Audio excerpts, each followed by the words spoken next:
I'm looking forward to the weather lifting because, gee, it'd be nice to see the sun. What's the sun? I know. Now you know people in England feel why they want to come to Australia because they don't go a whole summer without seeing the sun. I love reading the Sun newspaper. We have a scorching weekend this weekend. It's going to be 18 degrees C. That's right, the poor dears. Yeah, and all these big-bellied white men under the trees in Hyde Park going blubber blubber.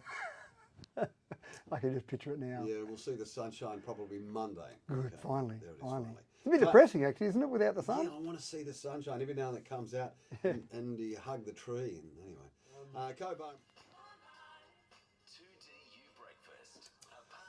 If you'd like to talk to the mayor, you can do it now. 1300 66 1251. A couple of brief ones that I keep hammering home every time I talk to you, Mayor.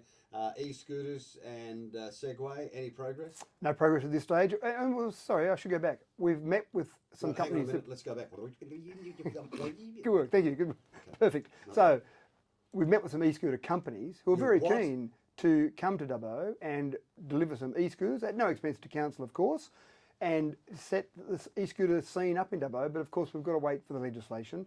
And as I said to you before, I'm keen to see them around Trackaryley first. Down the main street of Dubbo, I'm not sure if we're ready for that, and the community may not be ready for that. So let's find out what the community thinks. But the Trackaryley Cycleway, well, there's people who ride bikes there now, there's people who run. These can be limited to, say, 15 kilometres an hour. So people ride their bikes. I ride my bike faster than 15 kilometres an hour on Trackaryley. Then the big thing would be, imagine if you could link up with the zoo. Now, the zoo is a different kettle of fish, so that's got to go through a process because it's a public road. So that may be a possibility. But imagine that from a tourism perspective, riding an e-scooter around Trackaryley and then going into the zoo, I think that would be fantastic. Yeah, and roaring across Macquarie Street over the new sewerage plant all the way down the hill on an e-scooter. Wouldn't that be fun? it's limited still. No matter whether you're going up or down. Descent. Yeah, even if you're going downhill, it's still limited to a top speed. So they're governed, if you like, the old term, the governor. Oh, yeah. Yeah. Okay, so that's still a possibility, is that Yeah, right? we're still waiting for the state government to come back with some legislation, potential changes, some trial changes, whatever that might be. Okay. So we can't do it without the state government saying, you're right to do it. Why? They kind of make laws for the state and we kind of like to abide by them. So I know it sounds a bit old-fashioned, but... Buzzkills. All right, so we wait. We just have to wait for We that wait, sort of correct, stuff. yes. Well, it'd be nice for Christmas. I just see I think it'll be before Christmas. I think it'll be well before Christmas. I think good. I actually think they'll probably get to July timeframe, and that's when they'll try and bring something to Parliament. Yeah, well, also they better be prepared because next March is the election. Oh, gee, that might be a nice little bit of a lever. kick along there. Yeah, Would it might be a Okay, deadline. the other thing we raised too, and this is more important, obviously, and that's the variation on your rate. We've got two rates going. Anything happen? No, and they did say, IPART did say to us, they may take until the 21st of June, which tends to me to say that they'll take until the 21st of June. And then we'll get the answer, and then we'll have to have an extraordinary council meeting before the 30th of June to actually make a final determination from a council perspective as to which way we go based on community feedback. Yeah, so okay. there's both out there at the moment, still 0.7 and 2.3. Submissions are finished now, but both of those, if you want to look at the budget for next year, you've got both of those options at the moment. Because if we get 0.7, we can't fill the potholes. Is that right? To a certain extent, yeah. In a simplistic way, yes, that's correct. We're going to have probably about $600,000 less to spend on the roads if we only go to 0.7 compared to 2.3. Noting to you from Heath, road building and repairs is performed by different levels of government depending on where the road is. Local roads are built and repaired and council money typically performed by council employees, but contractors are sometimes used. Arterial roads, it's a confusing issue, isn't it? Roads? It's an interesting one. Year 4 study levels of government, and I haven't done it in this term as mayor, but in my previous term as mayor, we'd have the Year 4 students come through from all the schools, come and sit at council, and we'd go through a talk. And I used to say which level of government deals with, and I'd put different things there, and they're pretty good most of the time. And then I'd say roads, and you'd get all three answers for roads, federal, state and local. And I'd say correct. And they'd look a bit confused, but that's exactly what happens. There are some roads in Dubbo that are funded by the state government, some that are funded by local government, and then some roads not specifically funded by federal, but federal government will put money in towards the roads that might be state or local roads, or bridges, for example. Goodness So, me. yeah. Well, let's take the main road, Cobra, Mitchell, whatever you want to call it. Yep. Where does the council jurisdiction end? So typically you'll have the lanes of roadway down the middle will be state government owned, if you like, and paid for. And then the verges typically where local government kicks in.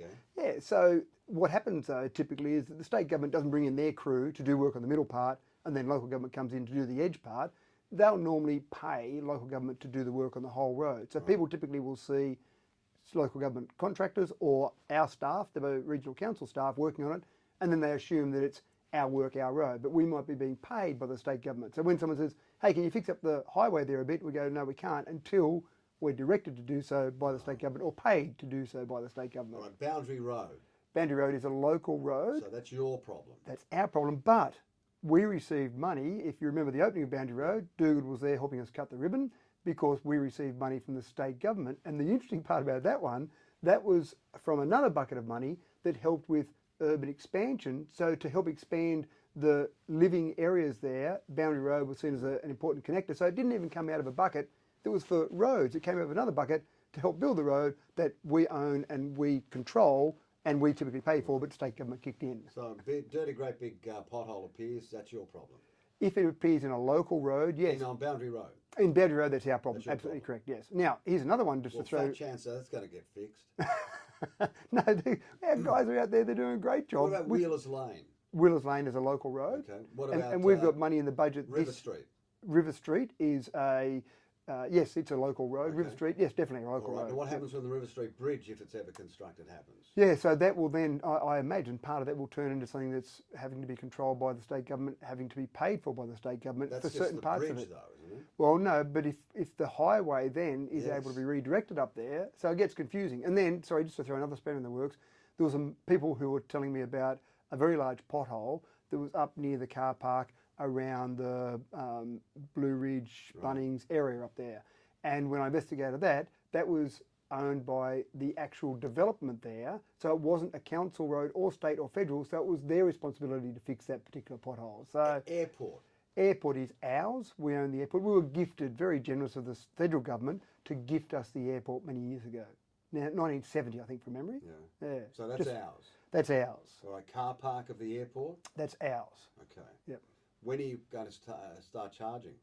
Yeah, we talked about that some time Remember ago. we did Yeah, this. and the community feedback, especially from further afield, so further regional areas, the feedback from some of the mayors further afield said that in Dubbo it's okay, you can get in a taxi and go out to the airport, so you're not parking there. But when we drive in from Narromine and Warren and Gilgandra, etc., which people do, they've got no choice but to park at the airport. So they said it was very unfair. So in the end, council made the decision not to charge for parking there. There's the park you can pay for, which is a security car park. So you've got the option of one or the other. There's been no discussion on this new council to start charging for airport. I won't say it'll never happen, but I don't. That'd be a good piggy bank. Yeah, it would be, but I also take the point of people who do travel from a long way away to come here to fly out. So I think the concept we've got at the moment, where we've got one paid, one not paid, that seems to be reasonable. And again, we've got so many other things to get sorted that hasn't even come across our Who radar yet. polishes the rhinos, or is that another? The rhinos, the rhinos that we have at the zoo, or the rhinos that we have At the airport. at the airport, that's a council job. Okay. Yeah. All right. Last night meeting? Yeah, we had standing committee meetings last night, so lots of interesting things talked about. What stuck out for you? So the Tony Kelly Oval, which you may remember was the put... geographical name board said not suitable for Correct. the oval. So really interesting. The Geo Names Board, as you said, State Government Board, said no. We had some feedback from the community. We didn't think it was appropriate. But if you wanted to call the Tony Kelly Reserve after Tony Kelly, or the reserve there after Tony Kelly, that'd be okay. We'd approve that. And so we were a little bit confused by that, because you said no to Victoria Park number 1 Oval, but yes to Tony Kelly Reserve. Oh, what does the reserve encompass? Oh, basically the same area as Victoria Park number 1 Oval. So there was a bit of discussion last night about that, and about maybe a grandstand or a clubhouse being named after Tony. In the end, councillors said we need to defer this decision for 2 weeks to the council meeting, and let's have a talk about it then, because we need to go out to the community and get some more information, some more feedback. All right. Very late in the day. Hello. Yeah, quickly. We're running out of time. What's the question? Quick question. Council short of money. Why are they sitting on 25-acre block out on Willandra Estate? For what reason? It's probably $500,000 sitting there doing nothing.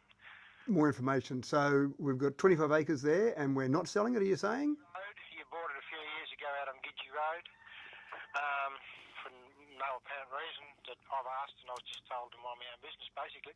But you're sitting on 25 acres of a house out there for what reason when you reckon you've got no money? Yeah, no idea. The bottom line is there were some purchases made in the last term of council that had no strategy, and that may be well one of them. Right. Dubbo City Bowling Club we own, who knows why. Yeah, yeah, like bowls. There's some homework. There's some homework there, yeah. 8 o'clock, 2 to you.